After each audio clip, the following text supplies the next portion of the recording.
everybody, this is Ashley with Marshflower Studio.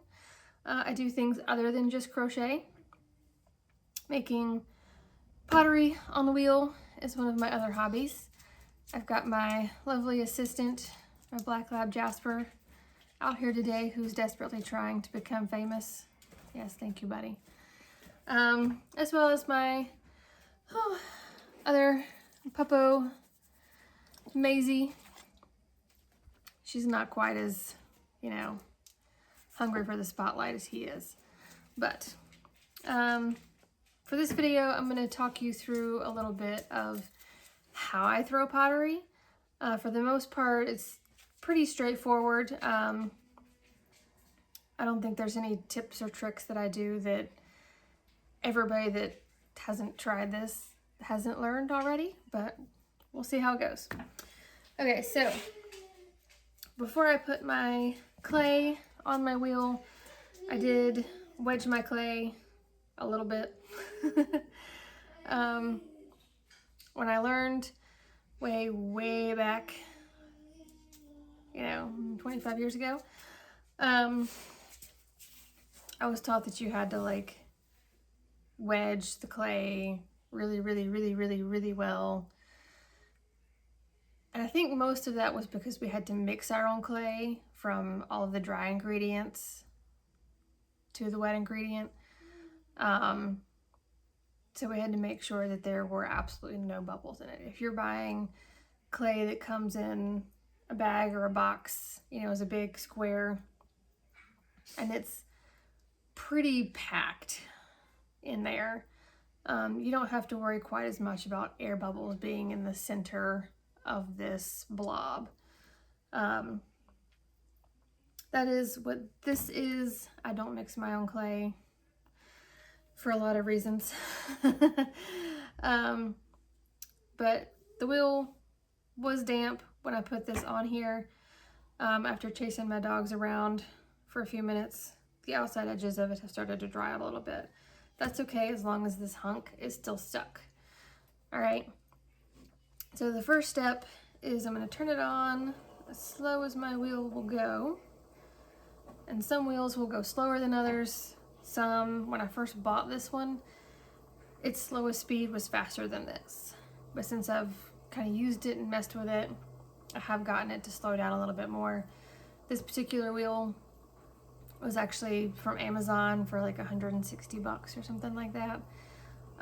It is a great wheel for anyone who is learning or maybe learned in college or a class, and they kind of want their own at their house to work with.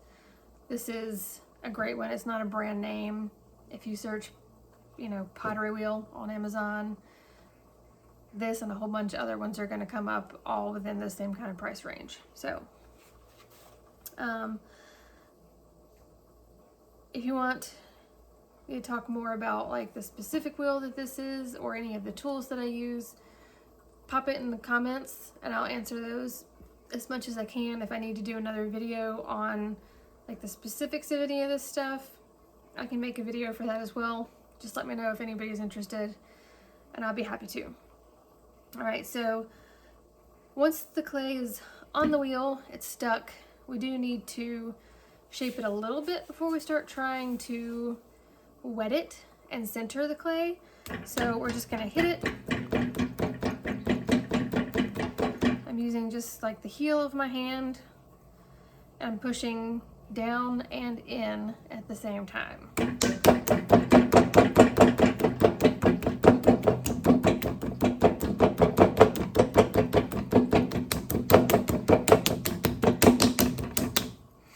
So we just make a little bit more of a clear cone shape. All right, then we want to speed it up. And for this particular wheel, I have it almost as fast as it can go, because I find it easier to center the clay. I had to learn with my very first class on a kick wheel, and that's a whole other experience. But basically you have to spin the wheel by kicking the foot plate as fast as you possibly can get it to go. So we're gonna run some water over the top here, and I use a sponge for most of this. Most classes, they have you just use just your hands. The sponge is easier for me in case anybody wants to give it a try. But I'm gonna press in on the side, again with the heel of my hand, and I'm pressing down on the top with my sponge, okay? So in and down. And it's gonna try to push back, but you gotta manhandle it a little bit. Jasper, get your nose out of the way, buddy. You do need to make sure that you keep your clay wet so that your hand will slide easily. Jasper, get your nose back. Because once the clay starts to get dry, get out of here. You'll feel that your hand will catch on it. And when that happens, you're likely to tear a chunk off or make a big like gouge in it, which we don't want to happen. So again, we're gonna get it nice and wet, pushing in with my left hand, down with my right. Jasper, oh, I'm gonna kick you out of here. Go.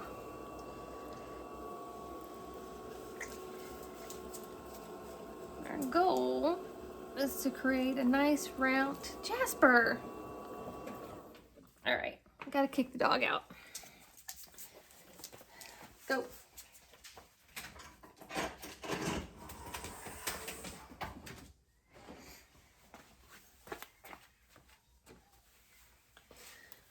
Let's see if the screen door will stop him from intruding for a minute. Nope.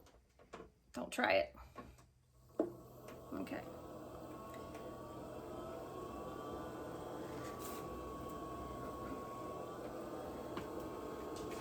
One of the nice things about most of these newer pottery wheels is that you can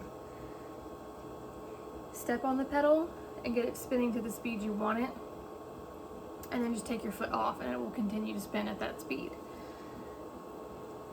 Some of the older style versions, you had to keep your foot on it to keep it going. So if you leaned forward too much and pushed down on it, it would speed up. If you accidentally leaned back on it, it would slow down. It can be a little frustrating, but most of the new ones I find the pedal will stay if you set them. So our goal is just to make this little, we'll call it a mushroom cap shape. As centered as we can. He's still trying to push the screen door open and come out here. Doggo loves his mama. All right.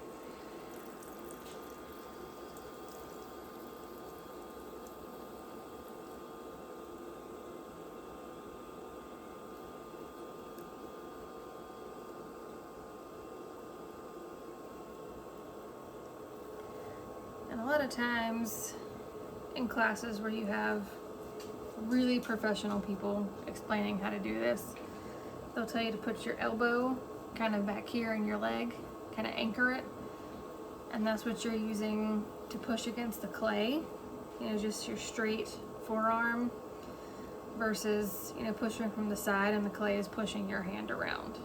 You want to lock it in back here where it can just be straight and create that nice firm spot for you to push against.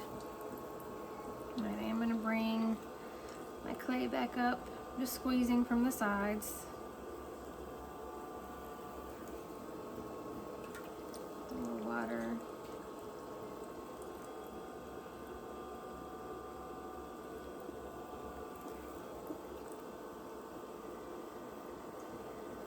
I don't like to make that little volcano thing in the middle, because when I do it, I tend to end up with clay all over my face.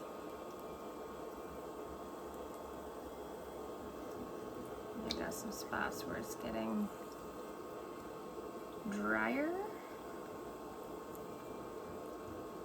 And again, that'll make it so your hands will stick, and then you end up with lumpy areas.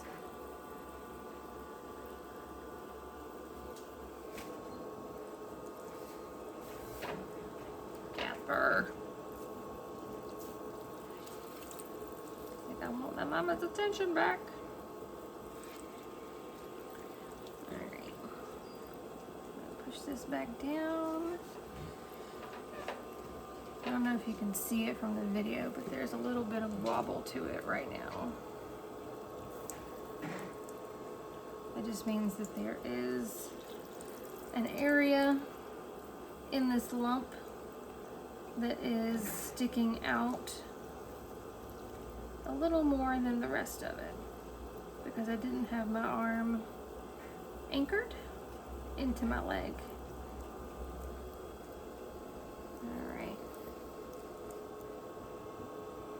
And sometimes it can just look like it's doing that because of some of this clay that's around the outside edge.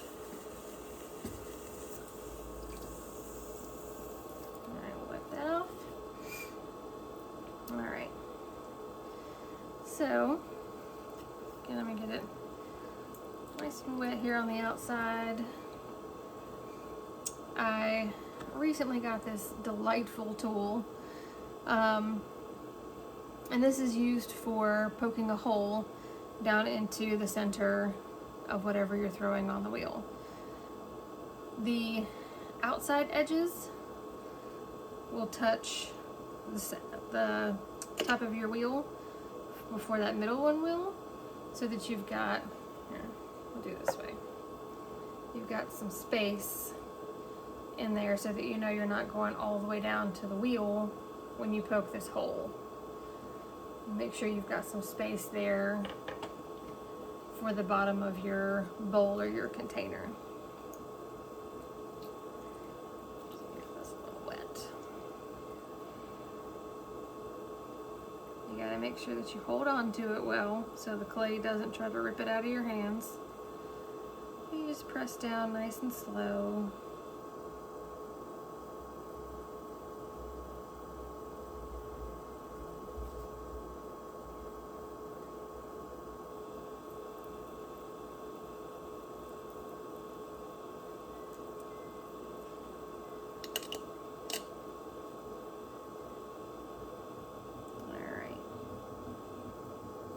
Pull it back up. I still go nice and slow because I don't want it to jerk and rip through anything.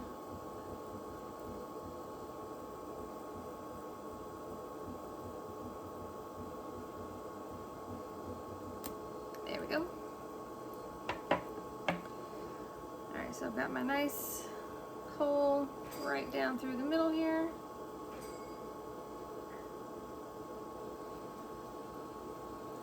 Again, I'm going to make sure that it's nice and wet so that this outside area does not collapse on me pulling. If you can see my hand skipping there, it's because the outside's too dry. That's what happens. I'll put some on the inside as well.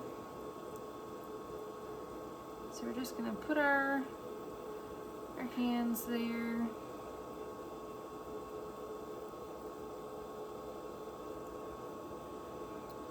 Open this hole up. So I'm just pulling with my 2 fingers at this point back towards my body.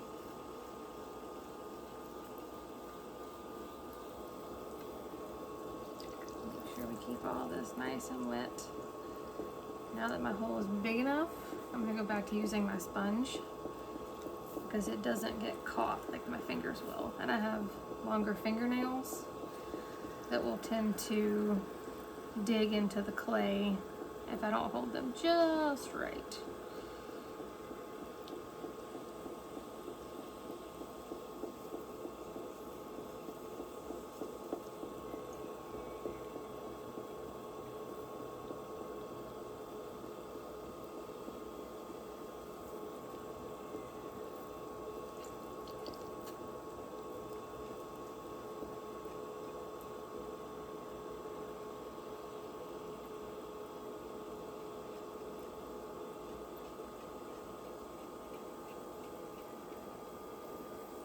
I'm doing is I'm just taking my sponge and I will push down in the middle and kind of move little rings of clay essentially out towards the outside. And then once I get to the outside edge,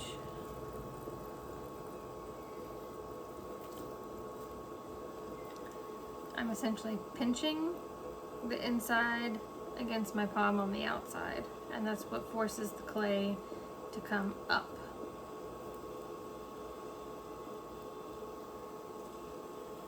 Again, most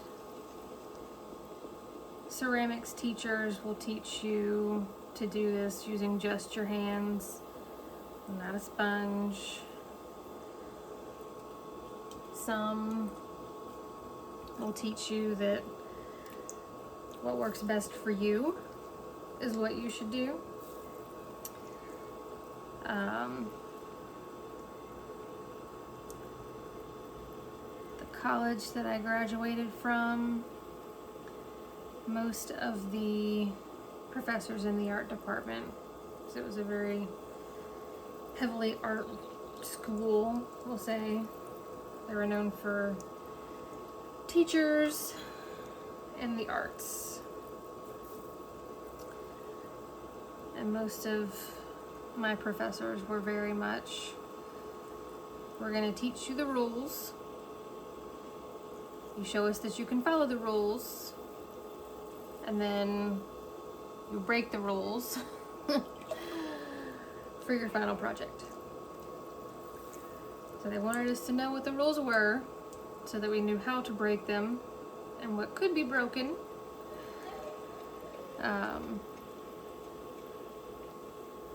To make ourselves kind of stand out from everybody else.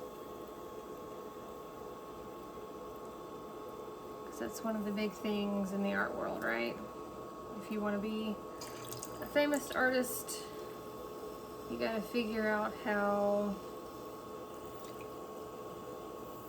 to create the art, but you also have to figure out how to make yourself different. So that was, it may be something that they stress and teach in other places as well, but that was my experience.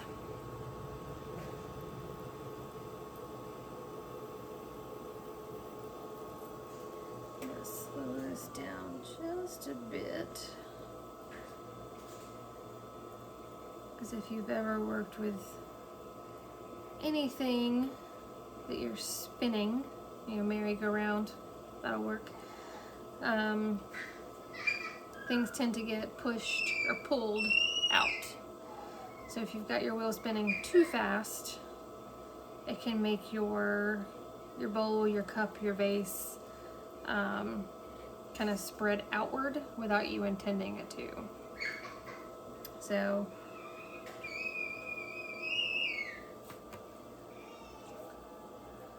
I kind of wish this thing had speed numbers on the pedal, so you could say, oh, when we do the first little part where we smack it and turn it into a cone, it should be at a 0.5, and then when you center it, it should be at a 8, and when you are making your shape, it should be at a 4, something like that.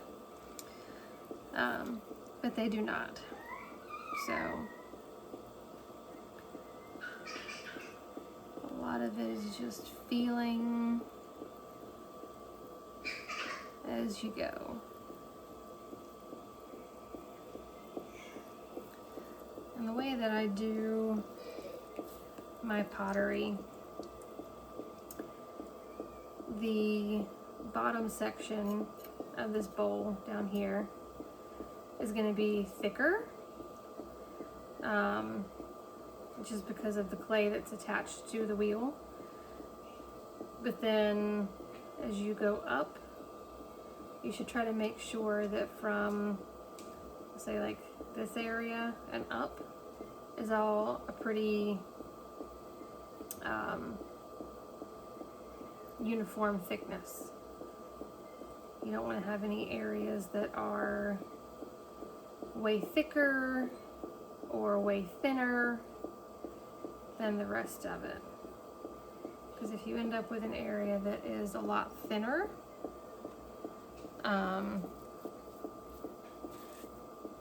especially if it's like down on the side, you'll have the whole side kind of collapse in that area.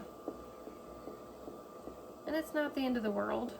You just kind of cut off the collapsed part and you use what you still have left to make something just a little smaller.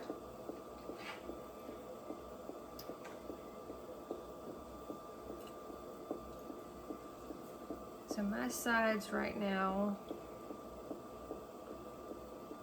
this like midway section is still quite a bit thicker than this top area. So you can make that just a little thinner. And I am pressing in a little bit with my left hand to kind of help it go up instead of out.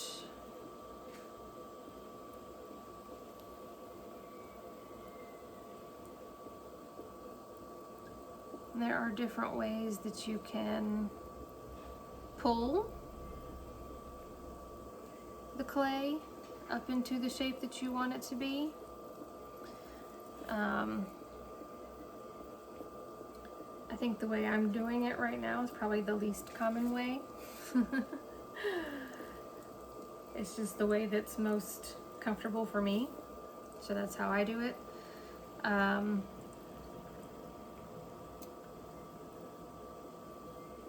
Most people that I've seen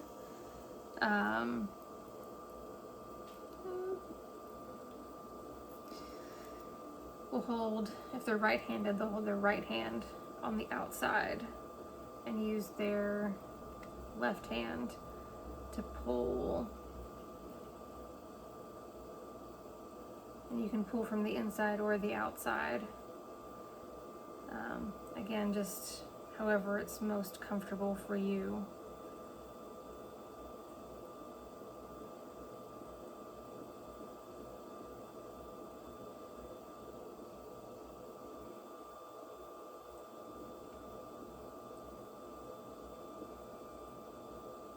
Got a part of my rim up here at the top that's a little thicker than the rest of the rim. So it makes it look like it's out of balance, even though it's really not. Clay can be tricky.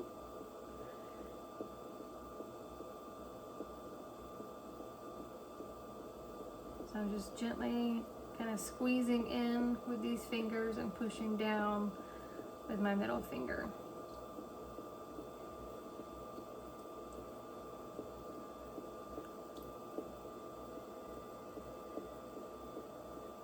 Kind of even it out a little bit better.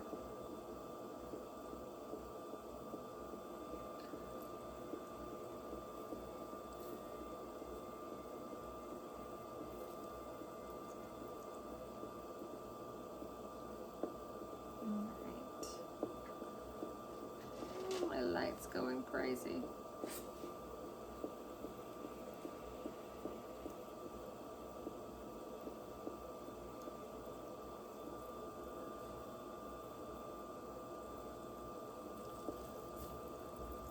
Alright.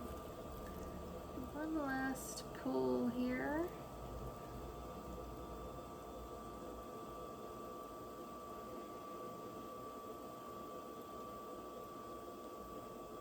I am pushing in pretty firmly on this outside edge to make sure that my bowl stays up and not flopping out.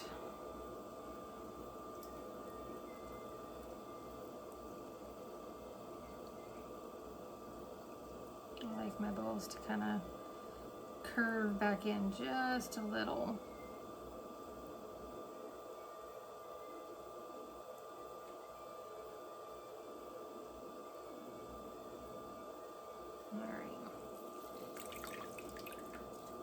So So that's the shape that I want it to be.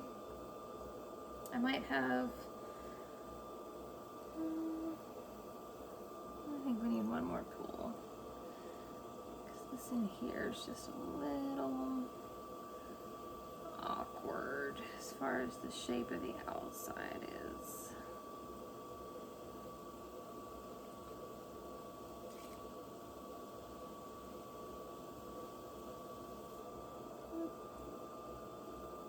And your sponge can get dry too.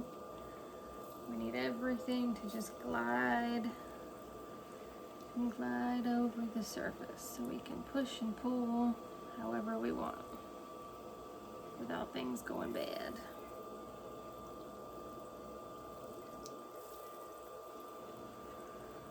And things can go bad quick if we're being a little too ambitious or trying to get it to do something too fast. We gotta kind of move it in baby steps.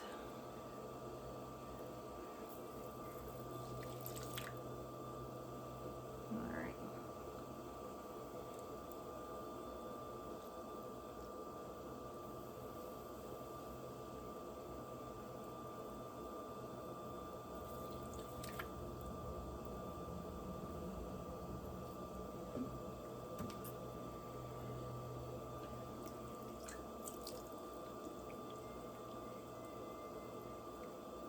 That top edge started to kind of flare out a little bit too much.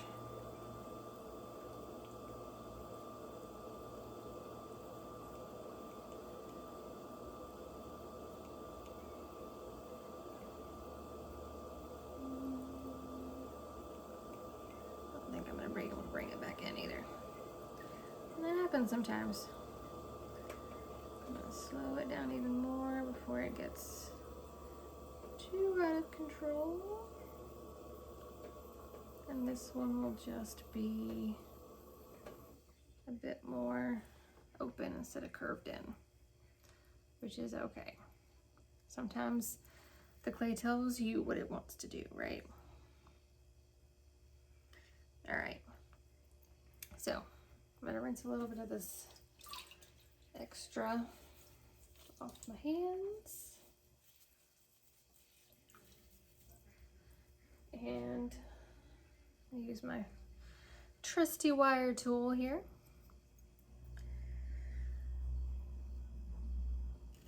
Just gonna slide it right against the top of the wheel to go under that clay. All the way through. Then I've got a box fan over here to my left that I'm going to turn on, and it'll run for